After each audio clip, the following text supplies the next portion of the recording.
Mengantisipasi ancaman gelombang ketiga COVID-19, pemerintah Kabupaten Minahasa Tenggara memperketat protokol kesehatan di semua kegiatan sosial, mulai dari tingkat kelurahan dan desa.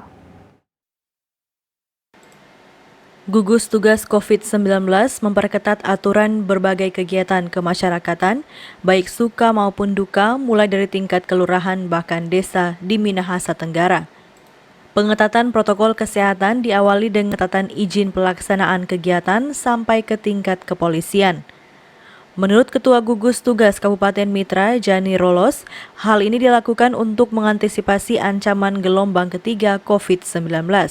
Mengapa kita harus lakukan ini? Agar supaya kegiatan-kegiatan ini yang ada di desa dan kelurahan bisa kita pantau, bisa kita tahu, dan nantinya ada petugas yang nantinya untuk mengecek, dan ada konsekuensi apabila melanggar ketentuan dalam rekomendasi dan surat izin security pengembangan dari Polres, maka akan dibubarkan oleh Satuan Gugus Tugas Percepatan COVID-19 di Kabupaten Minahasa Tenggara.